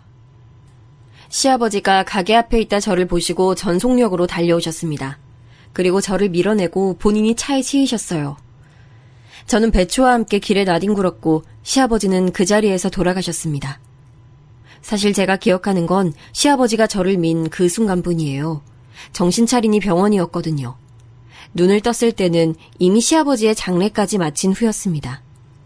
저도 몸이 생각보다 많이 다친 상태였고 아이는 떠나보내게 됐어요. 너무 끔찍한 이 사건은 바로 음주운전 때문이었습니다. 대낮부터 막걸리를 마신 트럭 운전자가 이렇게 한 가정을 망쳐버린 거예요. 이날 이후 시어머니는 저를 저주하기 시작했습니다. 내 남편 돌려내. 네가 들어오고 우리 집 망하게 생겼어. 어쩔 거야? 어쩔 거냐고. 엄마, 그만해요. 지금 은영이 본인이 제일 힘들다고요. 뭐 그만해? 넌 네 아빠가 네 잘난 마누라 때문에 죽었는데 그런 말이 나와? 어? 죄송합니다. 너무 죄송해요. 평생 갚을게요. 시어머니가 저를 미워하는 건 당연하다고 생각했어요. 저도 충격이 아주 컸는데 시어머니는 어떻겠어요. 시아버지는 가정에 충실하신 분이라 시어머니가 많이 의지했거든요. 서글서글한 성격 때문에 동네에서도 아주 평판이 좋으셨죠. 그런 분이 저 때문에 돌아가셨다고 생각하니 죄송해서 얼굴을 들 수가 없었습니다. 진지하게 집을 떠나 본가로 들어가려 했는데 남편이 저를 말렸어요. 본인은 저 없으면 안 된다며 차라리 본인과 같이 살며 평생 갚으라고 하더라고요. 그 말도 들어보니 일리가 있었죠. 그래서 저는 시어머니의 구박을 있는 대로 받으며 결혼 생활을 지속했습니다. 저리 가! 내 남편 죽이게 만들어 놓고 내 아들 인생까지 망쳐봐. 가만 안 둬! 시어머니는 제 얼굴만 보면 저주를 퍼부으셨어요. 저는 그런 구박을 받으며 동생을 돌봤습니다. 그리고 남편에게는 늦둥이 동생이 있었어요. 제 동생이 저와 10살 차이가 나는데 남편은 무려 14살 차이가 나는 아주 늦둥이였죠. 그 늦둥이 도련님을 키우는 것도 제 담당이었습니다. 제가 매일 옷 입히고 밥 먹이고 유치원에 데려다 주곤 했습니다. 그래도 하나도 힘들지 않았고 오히려 당연하다고 생각했어요. 이런 식으로 제가 시댁에 진 빚이 탕감된다면 오히려 다행이라고 생각했습니다. 비록 시어머니의 시집살이는 날이 갈수록 심해졌지만요. 백반집이라 할 일이 아주 많았는데 시어머니는 저보고 모든 일을 다 시키셨어요. 재료 손질은 당연하고 시장에 가서 직접 사오는 것, 그리고 백반 배달부터 홀에 있는 손님들의 서빙과 주문을 받기부터 계산까지 모두 다요. 그냥 제 몸이 한계라서 원망스러울 정도였습니다. 제가 특히 힘들었던 건 바로 김치를 담그는 것이었어요. 백반집이라 김치가 필수였는데 시어머니는 매일 겉절이를 담그셨습니다. 그건 당연히 제 몫이라 저는 항상 새벽 5시에 기상했어요. 그럼 저는 기상해서 가게에 나가 겉절이를 담그고 집에 와서 도련님과 동생의 밥을 챙겼어요. 그리고 둘을 각각 학교와 유치원에 보내고 다시 식당으로 와서 일손을 도왔습니다. 남편이 만약 훈련 가면 그 도시락도 싸고 단 1초도 쉴 수가 없었습니다. 이렇게 일하며 일당은 받지도 못했어요. 차마 달라는 말도 나오지 않았습니다. 시어머니에게 제가 시아버지를 죽이게 했다는 죄책감이 너무 컸어요. 그리고 무엇보다 제가 도망을 가도 갈 곳이 없더라고요. 우리 엄마는 도망갈 친정이라도 있었는데 저는 도망갈 곳도 없었습니다.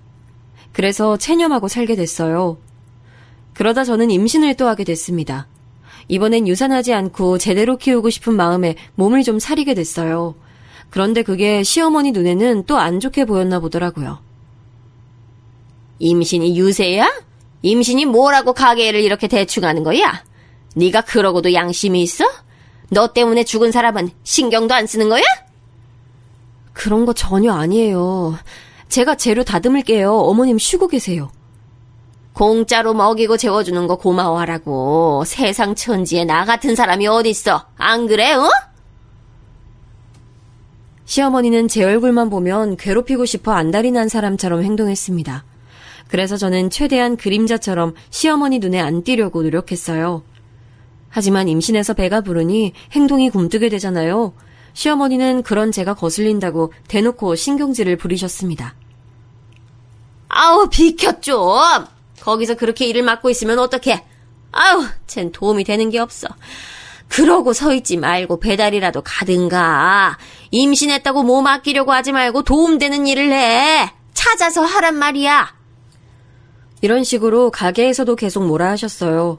저는 저한테 저런 식으로 대하는 건 그래도 괜찮았습니다. 왜냐하면 시어머니는 저 때문에 남편도 잃었고 아들도 갑자기 결혼하게 됐잖아요. 그래서 시어머니가 저한테 그러는 건 한 귀로 듣고 한 귀로 흘릴 수 있었어요. 제가 진짜 괴로웠던 건 바로 시어머니가 도련님과 제 동생을 차별하는 거였습니다. 이리 와서 이거 먹어. 얘, 넌 뭘 그렇게 쳐다보고 있어? 네 언니한테 가. 야, 네 동생 데려가. 나도 먹고 싶은데. 네 언니한테 돈 받아서 알아서 먹어. 아들, 이리 와서 먹어. 엄마가 너 고기 좋아해서 특별히 정육점 가서 좋은 고기 받아왔어. 이거 먹어야 쑥쑥 크지 내 아들. 시어머니는 맛있는 음식이 있으면 항상 도련님만 챙기셨어요. 제 동생도 아직 어린 나이라 먹고 싶어 쳐다보면 뭘 쳐다보냐고 소리를 지르셨죠. 그 모습을 보고 얼마나 속상했는지 몰라요. 그래도 제가 버틸 수 있었던 건 바로 남편이었어요. 남편은 훈련이 끝나고 집에 올 때 저와 동생 2명의 먹을 간식을 항상 사왔습니다. 품 안에서 과자나 바나나 같은 것을 꺼내며 몰래 주던 남편 덕분에 힘들어도 꾹 참을 수 있었죠. 그 상태로 저는 첫째 아이를 낳게 됐습니다.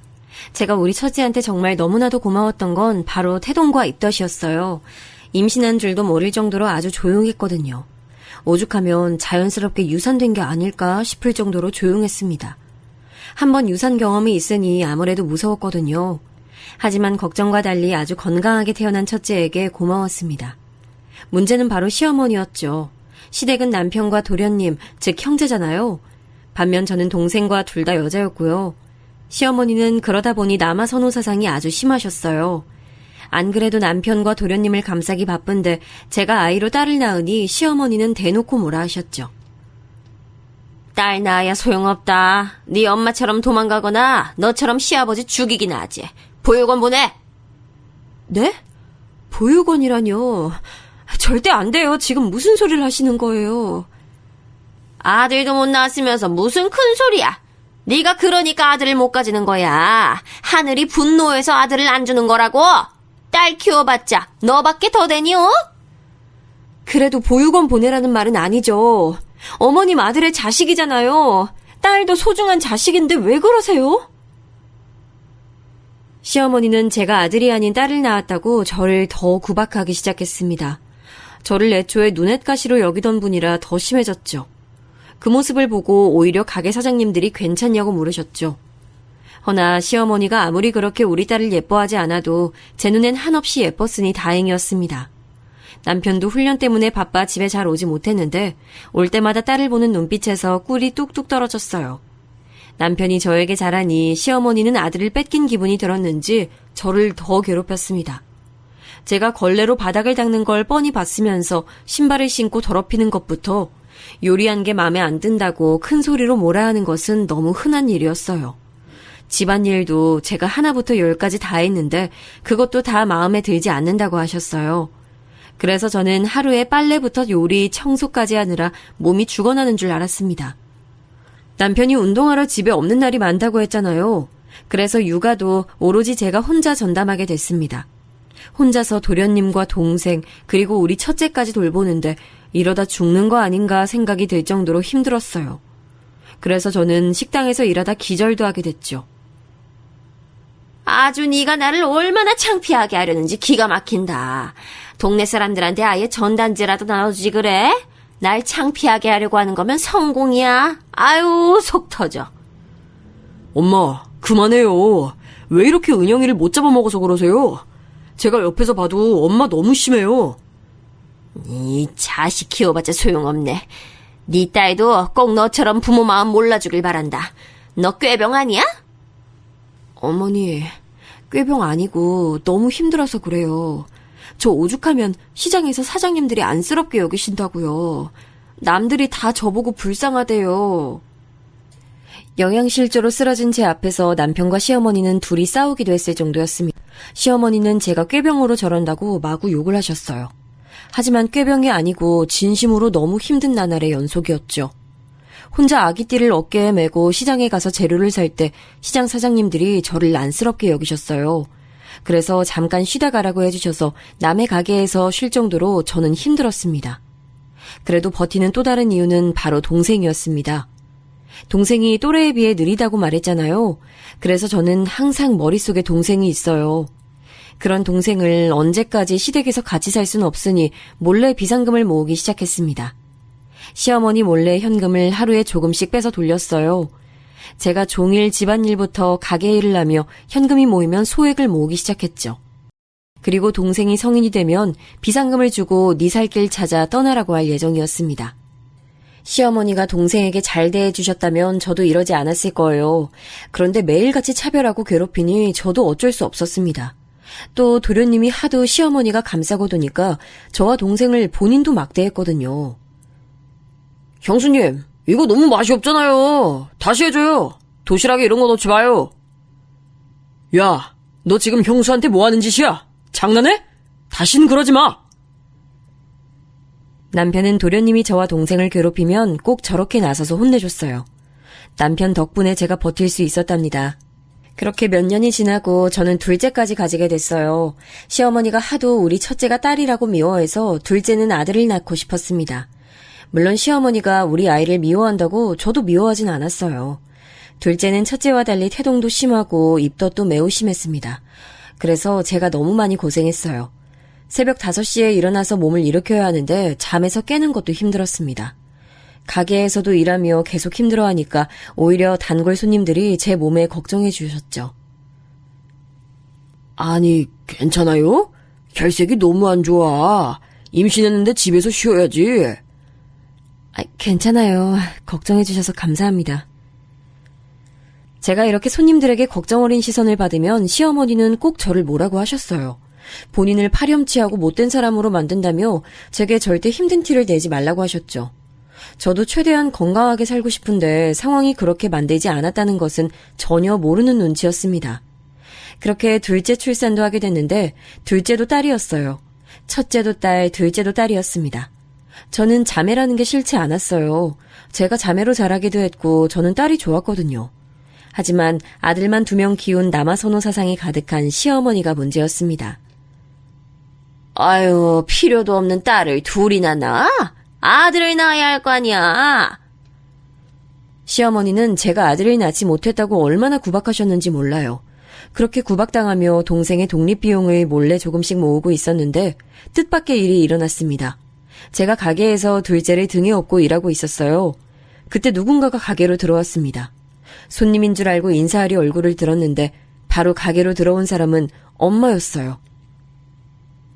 엄마? 은영아, 아이고 내 새끼, 어떡해. 네가 아기를 낳았어? 아유, 엄마가 미안해. 엄마 맞아? 엄마요?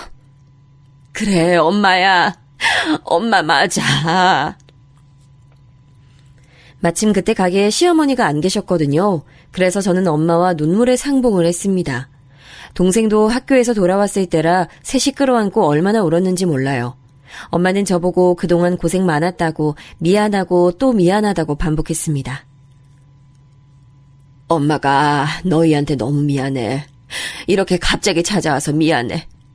아빠한텐 엄마 왔다고 절대 알리지 마. 너희만 알고 있어. 엄마 또 올 거야. 절대 너희 버린 거 아니야. 엄마 성공해서 꼭 찾아올 거니까 걱정하지 말고 있어. 알았지? 엄마는 저렇게 말하고 또 도망치듯 가게를 떠났어요. 제가 마지막까지 잡았지만 엄마는 미안하다고 대신 꼭 다시 돌아오겠다고 하고 떠났습니다. 엄마의 얼굴은 그대로였어요. 엄마를 더 붙잡고 싶었지만 정말 엄마가 다시 올 것 같았기 때문에 버틸 수 있었습니다. 동생도 엄마를 보고 나니 긍정적으로 생각하는 게 눈에 보였죠. 그때가 동생이 중학생이었으니 엄마가 다시 찾아오면 제가 마련한 비상금을 주고 둘이 살라고 하려고 했답니다. 그렇게 제가 버텨야 할 이유가 아주 많았어요. 아유, 얘, 넌 몸이 그렇게 느려서 어떡하니? 아유, 좀 비켜! 짜증나게 걸리적거려. 야, 손님 왔잖아. 빨리 가서 주문 받아. 아까 시장에 배달은 갔어? 그리고 두부 좀 가서 사와. 자, 겨울이니 김장하자. 100포기 정도는 혼자 할 수 있지? 난 옆집 한나 엄마랑 나들이 갔다 올게. 시어머니는 저를 마치 노예처럼 부렸습니다. 그때마다 저도 죄스러운 마음에 꾹 참으며 일했는데 어느 순간 한계가 오더라고요. 특히 우리 딸들은 죄가 없잖아요. 그런데 도련님 준다고 제가 해놓은 갈비찜을 먹지 말라고 하는 모습을 보고 저는 시어머니에게 뭐라 하기도 했습니다. 어머님, 갈비찜 제가 만들었어요. 식구들 먹으라고 아주 넉넉하게 했으니까 도련님 먹고 우리 애들이 먹어도 남아요. 이 갈비찜 재료 누구 돈으로 산 건데, 그거 내 가게에서 내가 번 돈이잖아. 제가 새벽부터 나가서 돕잖아요. 그리고 실질적으로 혼자 주문하고 계산하고 다 하는데 왜 그러세요? 먹을 걸로 그러진 말아요, 우리. 네가 내 남편만 안 죽였어도 이런 일 없었어. 이게 다 너 때문이잖아. 누가 일하래? 내 남편 돌려내! 시어머니는 꼭 분리하면 저 말을 꺼냈습니다. 몇 년이 지나도 사실 시아버지가 저를 구하다 죽은 사실은 변하지 않았어요. 그리고 그 사실은 저에게 상당히 큰 죄책감을 심어줬습니다. 시어머니가 저런 말을 하면 꼭 꿈에 시아버지가 나왔거든요. 물론 그럴 때마다 시아버지는 제 잘못이 아니라고 따뜻하게 웃어주셨습니다. 시댁은 식구들이 공부를 잘하는 사람이 없었어요. 시부모님부터 남편 그리고 시동생도요. 먼 친척들까지 합쳐도 변호사나 의사처럼 대단한 사람이 없었답니다. 시댁이 하필 큰 집이라 명절 때 다 같이 모이는데 모여도 거기서 거기인 직업들이었어요. 워낙 지방이라 아무리 잘나야 공무원이었죠. 제가 이렇게 말하는 이유는 바로 시간이 지나 도련님이 결혼할 나이가 됐습니다. 그동안 많은 일이 있었어요. 첫째로 동생이 성인이 되어 독립하게 됐습니다. 제가 몰래 모아놓은 돈을 주며 근처 광역시로 같이 가서 집을 구했어요. 둘째로 엄마가 찾아왔어요. 엄마는 저에게 했던 약속을 지켰습니다. 엄마한테 들은 내용으로는 엄마는 집을 나가서 친정으로 갔대요. 그리고 엄청나게 돈을 모으는 것에 정신을 집중했다고 했습니다. 아빠가 지긋지긋해서 떠난 건 맞지만 우리를 잊은 적은 없다고 했어요. 그리고 엄마는 다시 올 때 아주 많은 돈을 가지고 왔습니다. 은영아, 엄마 이제 돈 많아. 우리 이 지역 뜨자. 부산으로 가서 같이 살자. 엄마, 난 괜찮아. 어느 정도 적응하기도 했고. 일단 동생이 근처 광역시에 있어. 거기서 엄마가 둘이 지내. 저는 당연히 엄마와 함께 가고 싶었죠. 하지만 남편이 운동 코치로 우리가 나온 고등학교에서 일하고 있었거든요. 지역 이동을 하면 남편의 일자리를 잃는 거라 쉽게 그러지 못했습니다. 난 자기가 원하는 대로 했으면 좋겠어. 광역시에 가면 오히려 일자리가 많을 수도 있으니까 내 걱정하지 않아도 돼. 그렇게 말해주니 너무 고마워. 그럼 우리 진지하게 생각해보자. 나도 가서 어떤 일을 할지 생각해야 돼. 아이들 교육도 그렇고, 그리고 아버지도 그렇고. 그래서 슬슬 남편과도 시어머니와 도련님 몰래 이사 얘기를 다시 하고 있을 때였어요. 그때 도련님이 결혼한다고 여자를 데리고 온다고 폭탄 발언을 했습니다. 왜 폭탄 발언이냐고요? 도련님은 심각한 마마보이였어요. 시어머니가 도련님을 워낙 싸고 돌기도 했고 도련님도 시어머니 말에 꼼짝 못했거든요. 그래서 성인이 되고 대학을 가지도 않고 집에서 먹고 놀기 바빴습니다. 시어머니는 그런 도련님을 보고 절대 뭐라 하지 않으셨죠. 그러다 도련님은 바로 군대에 갔어요. 군대에서 2년을 보내고 돌아와서 광역시로 넘어갔습니다. 거기서 대학을 다니기 시작했어요. 그리고 예비 며느리라고 인사를 시킨다는데 무려 직업이 의사라는 소식을 들었습니다. 제가 앞서 말했듯 시댁엔 공부머리가 있는 사람이 없어요. 그건 도련님도 마찬가지였죠. 다만 다른 점이 있다면 도련님은 얼굴이 잘생겼어요. 돌아가신 시아버지가 굉장히 미남이셨는데 그대로 닮았습니다. 그 외모로 놀기 바빴는데 어떻게 의사를 만나더라고요. 예비 며느리가 의사라는 소식을 듣고 시어머니는 당연히 좋아하셨습니다. 아니, 좋아하는 수준을 넘어 자랑하기 바빴어요. 아직 결혼식 날짜도 잡지 않았는데 누가 보면 이미 결혼한 줄 알았을 거예요. 아니, 그래서 우리 둘째 며느리가 의사야. 아우, 나도 드디어 호강하나 봐. 의사라니까. 아우, 무슨 일이야. 사장님 좋겠네. 아주 그냥 며느리들이 굴러들어온 복이야. 어? 아니, 둘째 며느리만 복이지. 의사라니까.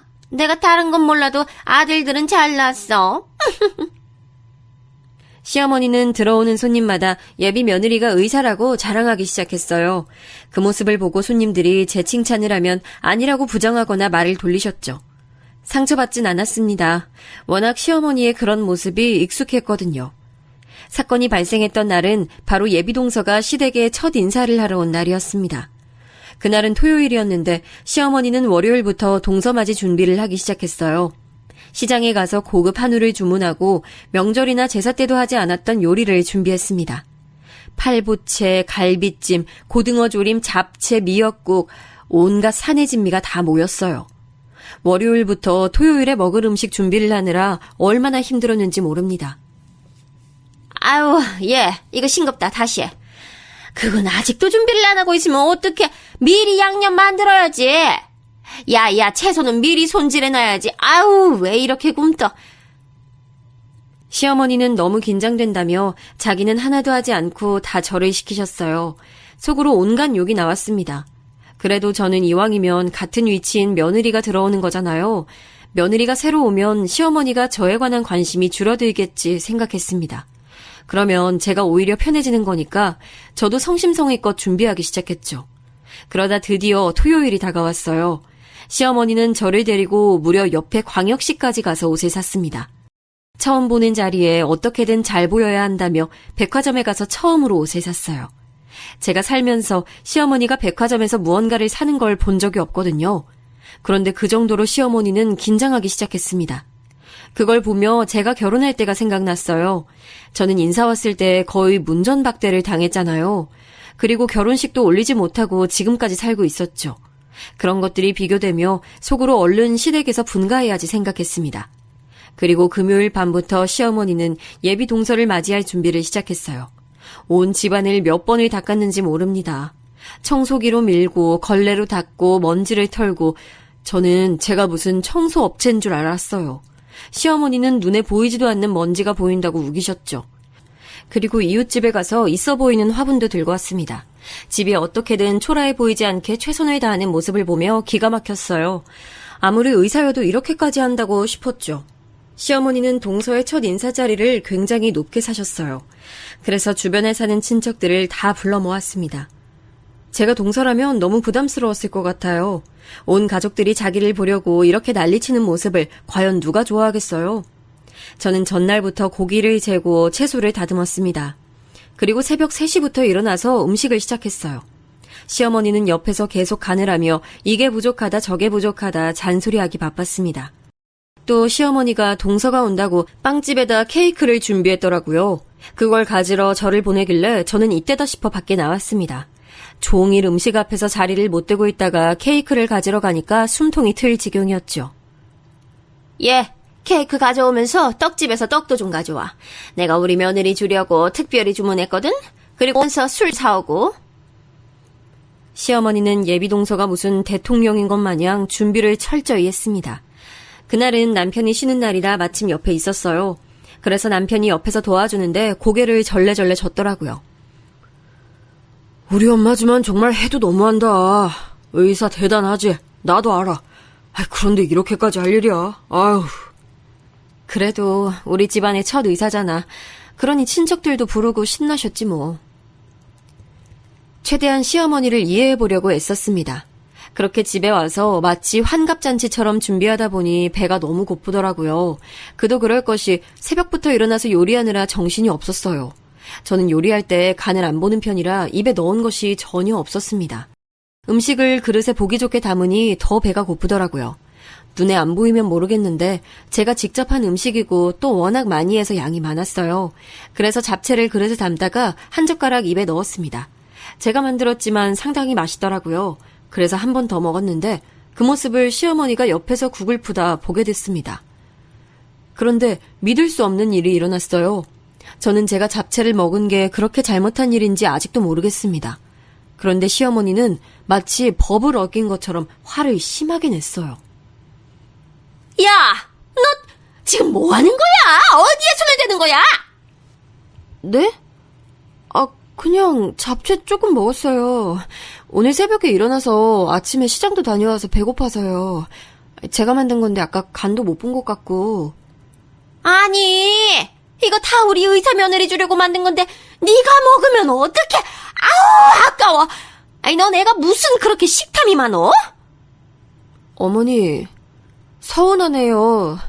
제가 만들었잖아요. 일주일 내내 고생했어요. 그리고 저도 며느리잖아요. 어떻게 그러세요? 뭐? 너같이 하찮은 년이 무슨 내 며느리야? 그리고 며느리라도 똑같은 며느리냐? 의사 며느리 먹을 걸 먼저 먹으면 어떡해? 너 미친 거야, 어? 어머니, 말씀이 너무 지나치세요.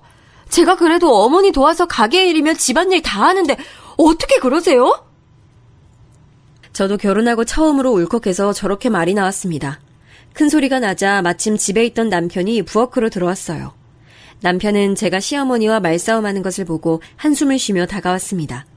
그런데 바로 그때였어요. 믿을 수 없는 일이 일어났습니다. 바로 시어머니가 국을 푸던 그 국자로 제 머리를 땡 하고 내리쳤어요. 전 처음에 머리를 맞고 아무 생각이 들지 않았습니다. 그냥 현실이 아닌 것처럼 느껴졌어요. 제가 아버지가 어렸을 때부터 워낙 집안 살림은 던져서 거기에 대한 트라우마가 심하거든요. 남편도 그걸 알아서 제 앞에서 항상 조심해요. 그런데 시어머니에게 국자로 머리를 맞을 줄은 상상도 하지 못했습니다. 그리고 그 순간 저보다 남편이 화를 내기 시작했어요. 남편은 제가 준비한 요리를 죄다 쓰레기통에 버리기 시작했습니다. 열심히 준비한 걸 다 버리니 시어머니는 당연히 난리가 났죠. 아들, 뭐 하는 거야? 왜 이래? 곧 의사 며느리 도착할 시간이야. 아우, 제발 엄마 그만! 그놈의 의사며느리. 걔가 우리 집에 진짜 시집 온대요? 오늘 그냥 얼굴 보러 오는 거잖아요. 그리고 걔만 며느리야, 어? 그럼 은영이는 이제껏 결혼해서 집안일부터 가게까지 혼자 일 다 했는데 쟨 챙기지도 않고. 이제 아무리 그래도 의사랑 같어? 어? 아, 의사 며느리가 쟤랑 같냐고. 똑같은 며느리지 그럼. 이 음식도 다 은영이가 만들었는데 엄마는 양심이 어딨어요? 됐어. 나도 옆에서 보면서 참을 만큼 참았어요. 몰라, 나 은영이랑 나가서 살 거니까 엄마는 그 잘난 의사 며느리 데리고 지지고 볶고 살아요. 저는 남편이 저렇게까지 나올 줄은 상상도 하지 못했습니다. 그런데 제 속이 시원하게 쏟아붓더라고요. 시어머니는 부엌 바닥에 앉아 오열하기 시작했어요. 저보고 아들을 어떻게 구워 삶았길래 우리 아들이 저렇게 변하냐고 또 난리를 쳤죠. 그 모습을 보고 남편은 제 손을 잡고 집을 나가려는데 그때 마침 도련님이 의사 동서와 같이 집에 들어왔어요. 집안 분위기가 심상치 않은 것을 보니 둘이 당황하더라고요. 엄마, 저희 왔어요. 형수님 안에 계세요? 야, 너 거기 앉아? 이 망할 놈들아! 어머. 아니, 지금 뭐 하세요? 아니, 이게 무슨 일이야? 엄마 지금 국자 들고 뭐해요? 형수님하고 형은 또 왜 그러고 있어요? 네 잘난 의사 아내 데리고 알아서 잘 살아라. 난 도저히 내 아내 고생 더는 못 시키겠다. 와, 우리 엄마지만 정말 나도 이젠 못 참아. 아유, 어서 와요. 아무것도 아니니까 걱정하지 말고 안으로 와요. 아유, 먼 길 오느라 수고 많았어요. 아니, 정말 웃겼던 건 시어머니가 그렇게 나가는 우리 부부가 마음에 들지 않았나 봐요. 부엌에서 국자를 들고 쫓아나왔습니다. 그리고 국자를 들고 그놈의 의사 며느리와 첫 대면을 했죠. 국자로 저를 때리려는 모습이 동서가 될 사람에겐 처음 보는 시어머니 모습이었죠. 그리고 그 뒤로 어떻게 됐냐고요? 의사 며느리는 결혼하지 않겠다고 선언했대요. 하긴 저 같아도 결혼하기 싫었을 것 같아요. 누가 저렇게 며느리를 막대하는 집에 시집을 가겠어요. 남편에게 듣기론 도련님도 시어머니에게 크게 화를 냈다고 합니다. 결국 시어머니는 자기 꾀에 자기가 넘어간 거죠. 그렇게 바라고 바랐던 의사 며느리의 첫 인사가 본인 때문에 망쳐버렸으니 얼마나 속이 탈까요? 백화점에 가서 옷까지 샀을 정도로 기대했던 만남이었는데 말이에요. 도련님도 그렇게 결혼하고 싶어 했는데 본인 엄마 때문에 완전히 다 망쳤죠. 저는 엄마와 동생이 있는 광역시로 의사했어요. 두 딸과 남편을 데리고 왔더니 엄마가 자기 돈으로 아파트도 얻어줬습니다. 그래서 지금은 너무 행복하게 살고 있어요. 시어머니와는 인연 자체를 끊었습니다. 남편이 그러라고 했어요. 남편도 지금은 도련님하고만 간간히 연락하고 시어머니하고는 연락하지 않더라고요. 저도 마찬가지로 시어머니의 소식은 궁금하지 않아요. 잘난 의사 며느리는 도망갔으니 이제 도련님 수준에 맞는 여자를 데려오겠죠. 그 며느리한테는 저한테 했던 것처럼 하지 않았으면 좋겠네요. 여기까지가 제가 준비한 사연입니다. 저는 아주 즐거웠는데 여러분도 통쾌했으면 좋겠습니다. 그럼 들어주셔서 감사합니다.